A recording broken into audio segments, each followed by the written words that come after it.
آج ہم مفقود کر چکے ہیں، آج ہم کھو چکے ہیں، اسی لیے ہماری دعوت میں اثر نہیں رہا۔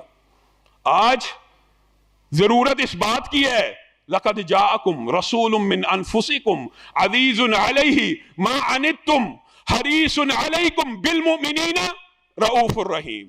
ضرورت تو اس بات کی ہے کہ مومنوں کے اوپر نرمی کی جائے، بالمؤمنین رؤوف الرحیم ہے، ایسا نبی اور پیغمبر تمہیں عنایت کر دیا جو تمہارے اوپر رحمت کرنے والا ہے، جو تمہارے اوپر حریص علیکم، وہ چاہتا ہی نہیں کہ کوئی بندہ میرا امتی ایک بھی جہنم میں چلا جائے۔ یہ نبی کریم صلی اللہ علیہ وسلم کی خواہش نہیں ہے، اسی لیے نبی کریم صلی اللہ علیہ وسلم نیکیوں کے جتنے بھی کام ہیں، نیکیوں کے جتنے بھی اعمال ہیں بتلا کے گئے ہیں۔ یہ بھی عقیدہ باطل ہے، نیکیوں کا کوئی کام رسول اللہ شاید بغیر بتلائے دنیا سے چلے گئے تھے۔ مولوی صاحب کو، حاجی صاحب کو، مفتی صاحب کو، علامہ صاحب کو تو آج وہ نیکی کا کام نظر آ گیا، لیکن رسول اللہ اپنی امت کو نہیں تھے بتلانا چاہتے۔ کیسے کیسے قصے گڑے میں رسول اللہ نے چھپا دیا تھا، معاذ اللہ خفیہ طریقے سے اٹھے تھے، چوری چوری نکلے تھے۔ خیر یہ تو ایک الگ بات ہے۔ رسول اللہ نے نیکی کا کوئی عمل، حریص علیکم، حریص علیکم، وہ چاہتے ہیں پوری امت جنت میں چلی جائے۔ کیسے ہو سکتا ہے نیکی کا کوئی کام بتلائے بغیر، چھوڑ کے دین مکمل کامل اکمل کر کے گئے بغیر بتائے چلے جائیں؟ اور رسول اللہ صلی اللہ علیہ وسلم صرف انسانوں کے لیے، غیر مسلموں کے لیے، بچوں کے لیے نہیں، موضوع بڑا لمبا ہے، جانوروں کے لیے بھی رحمت بن کے آئے ہیں۔ وہ اونٹ کا واقعہ آپ بھول گئے ہیں؟ رسول اللہ صلی اللہ علیہ وسلم سے اونٹ آ کے شکایت کر رہا، اونٹ جانور، جمادات اور نباتات رسول ہاشمی کو پہچانتے ہیں، تو اور میں بدبخت ہیں، ظالم ہیں۔ رسول اللہ صلی اللہ علیہ وسلم نے کہا میں اس پتھر کو جانتا ہوں جو مکہ میں مجھے سلام کیا کرتا تھا، پتھر کو جانتا ہوں۔ پتھر بھی رسول اللہ کی رسالت کو پہچانتا ہے۔ آج کا انسان نہ رسالت کو پہچانتا ہے نہ اس کے حقوق کو جانتا ہے۔ اونٹ رسول اللہ کی بارگاہ میں آ کے پیش ہو کر شکایت کر رہا ہے، کم کھلاتا ہے، زیادہ کام لیتا ہے۔ رسول اللہ صحابی کو بلا کے کہتے ہیں یہ کیا کام کرتا ہے، جتنا کام لیتا ہے اتنی خوراک بھی ڈالا کر۔ ایک مرتبہ چڑیا اڑ رہی ہے، بے چین بے قرار، رسول اللہ صلی اللہ علیہ وسلم اس کی آواز سن کے پہچان جاتے ہیں، کس نے اس کے بچوں کو چرایا ہے، کس نے اس کے انڈوں کو چرایا ہے، اس کے بچے اس کو واپس کر دیے جائے۔ یہ پیغمبر، اور آپ نے کیا وہ واقعہ نہیں سنا؟ نبی کریم صلی اللہ علیہ وسلم ایک مرتبہ اترے ہیں، رونے کی آواز آ رہی ہے، کہاں سے؟ اس تنے سے جمادات اور نباتات، اس تنے سے رونے کی آواز آ رہی ہے جس کے اوپر رسول اللہ صلی اللہ علیہ وسلم خطبہ دیا کرتے تھے۔ آج وہ رسول ہاشمی کی جدائی پہ آنسو بہا رہا ہے، آج رو رہا ہے، آج گڑ گڑا رہا ہے۔ رسول اللہ صلی اللہ علیہ وسلم آگے بڑھے، اس کو سینے سے لگایا اور امت کو کیا پیغام دیا؟ اللہ کی قسم اگر میں اس کو سینے سے نہ لگاتا، چپ نہ کراتا تو قیامت تک روتا چلا جاتا، اس محبوب کی جدائی میں روتا چلا جاتا۔ آج میں اور آپ اس محبوب کی حدیث بھی سنتے ہیں، گفتگو بھی سنتے ہیں، عقیدہ بھی یہ ہے کہ ذات سب سے اعلیٰ ہے، عقیدہ بھی یہ ہے صفات سب سے اعلیٰ ہے، لیکن بات اعلیٰ نہیں ہے۔ آج ہم نے یہ کیا عقیدہ بنا لیا؟ ذات تو رسول اللہ کی اعلیٰ ہے، بات میرے مولوی کی اعلیٰ ہے، ذات تو رسول اللہ کی اعلیٰ، بات میرے علامہ کی اعلیٰ ہے، ذات تو رسول اللہ کی اعلیٰ لیکن بات میں کسی اور مفتی کی مانوں گا۔ عقیدہ یہ بھی ہونا چاہیے کہ جہاں پہ رحمت للعالمین کا ہم سمجھ رہے ہیں کہ ہم نے ان جیسا بننا ہے، وہاں پہ یہ بھی سمجھنا ہے کہ رسول ہاشمی کی ہر بات کو منوان قبول کرنا ہے۔ اپنے بڑوں کے لیے، والدین کے لیے وہ کیسا معاشرہ تھا؟ رسول اللہ صلی اللہ علیہ وسلم نے ایسی ضرب کاری لگائی، ابھی بچے ہیں 6 سال کے بچے ہیں، ماں جدا ہو چکی ہے، قبر کی طرف بھاگ رہے ہیں، جدا ہونے کو دل نہیں چاہ رہا، بعد ازاں ابا کے مقام پہ پہنچے ہیں، ماں کی وہ رفاقتیں اور محبتیں یاد کر کے زارو کتار روئے ہیں۔ ماں حلیمہ بھی آئی ہیں، ان کا بھی استقبال کیا ہے۔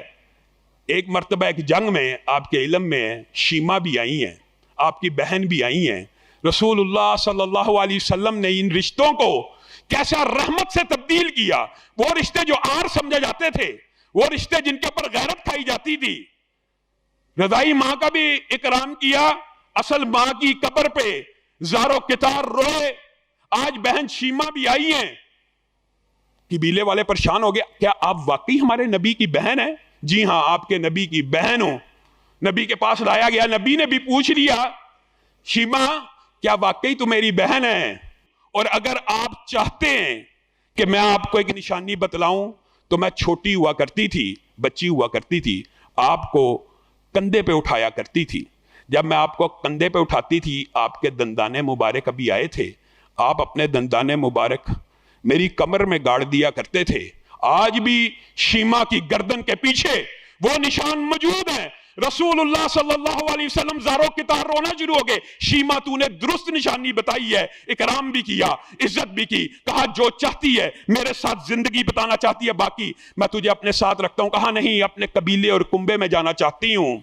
وہ ماں باپ جن کے لیے اس معاشرے میں ادب اور احترام تو کم تھا، اگرچہ عرب کے اندر باپ کا احترام شروع سے موجود تھا، لیکن عورت ہی کو حقیر سمجھا جاتا تھا، وہاں پہ رسول ہاشمی صلی اللہ علیہ وسلم نے ماؤں کے لیے ایسی رحمتوں کا انتظام کیا اور اعلان کیا۔ آپ سب جانتے ہیں 3 مرتبہ ماں پھر باپ کا نام لیا، لیکن اس سے مطلب یہ نہیں ہے کہ باپ بھی جنت میں جانے کا ذریعہ نہیں ہے، باپ بھی جنت کا دروازہ ہے۔ نبی کریم صلی اللہ علیہ وسلم نے کہا باپ جنت کا درمیانہ دروازہ ہے، اور صحابی کو کہہ دیا، لمبا چوڑا واقعہ آپ نے سنا ہوگا، شکایت لے کے آ رہے ہیں کہ میرا باپ میرے سے ساری چیزیں لے لیتا ہے، بغیر پوچھے خرچہ نکال لیتا ہے، تو اور تیرا سارا مال، تو اور تیرا سارا مال، تو اور تیرا سارا مال تیرے باپ کا ہے تیری۔ اور ایک مرتبہ مشہور واقعہ تمہیں پتہ ہے اس عورت کا کیا بنا، اس بوڑھی عورت اور اس کی بیٹی کا کیا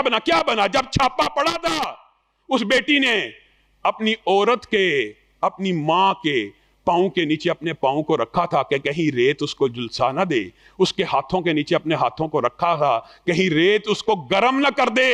اللہ کو اس کا یہ عمل اتنا پسند آیا کہ ماں کے پاؤں کے نیچے پاؤں رکھنے کی وجہ سے، صرف اس لیے کہ میرے ماں کے پاؤں گرم نہ ہو جائیں، اللہ نے اس عورت کو جنت میں داخل کر دیا۔ یہ سارے اعزازات، یہ ساری باتیں کس کے لیے بیان کی؟ آپ کے اور میرے لیے۔ ہم نے ان جیسا بننا ہے، اگر ان جیسا بننا تو بہت مشکل ہے، لیکن ان کی بعض کوالٹیز، بعض اخلاق کی، عادات کی، رحمت کی، یہ جو باتیں اگر ان میں سے ہم بعض کو بھی اپنا لیں تو جنت میں چلے جائیں۔ ایک بات کہہ کے میں اپنی بات کو ختم کروں گا۔ کئی مرتبہ میں خود بھی یہ سوچتا ہوں کہ کل قیامت کا دن ہوگا، عرب انسان تو ہوں گے، رشتہ دار خاندان تو ہوگا، کنبا قبیلہ تو موجود ہوگا، لیکن اللہ رب العزت بھی ہوں گے، ان کی ہیبت جلال کا انکار نہیں ہے۔ لیکن جس نبی کا کلمہ پڑا، جس نبی کی وجہ سے بہن بھائی کے رشتے کا پتہ چلا، جس نبی کی وجہ سے ماں باپ کے رشتے کا پتہ چلا، جس نبی کی وجہ سے پھپھی خالہ کی رشتوں کا احترام، بیوی کا، بہنوں کا، بیٹیوں کا جو مراتب ہیں رشتے داری کے اندر، جو لباس، جو سطر بہنوں کو نبی کریم نے فراہم کیا، اس نبی کے سامنے کل قیامت کے دن جس کا کلمہ پڑا ہے، اگر گناہوں کا بوجھ لے کے آؤ گے، اگر ایسے ایسے گناہ لے کے آؤ گے جو نبی نے بالضبط منع فرمائے ہیں، بالنص منع فرمائے ہیں، اس نبی کو کیا منہ دکھاؤ گے؟ تو غنی از ہر دو عالم من فقیری۔ علامہ اقبال نے بھی انتہا کر دی، روز محشر عذر ہائے من پذیر، گر حسابم رات بینی ناگزیر، از نگاہ مصطفیٰ پنہا بغیر۔ اے اللہ، اگر حشر کے دن حساب لینا ناگزیر ہو جائے، تیرے سامنے کوئی عذر تو پیش نہیں کر سکتے، اگر ہمارے گناہوں کی گرفت کرنی مقصود ہو تو ایک کام کر دیجئے گا، نبی محترم کے چہرے سے دور لے جائیے گا۔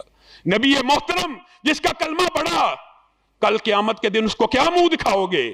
اللہ رب العزت جو کہا گیا، جو سنا گیا، اس کو سمجھنے کی توفیق عنایت فرمائے۔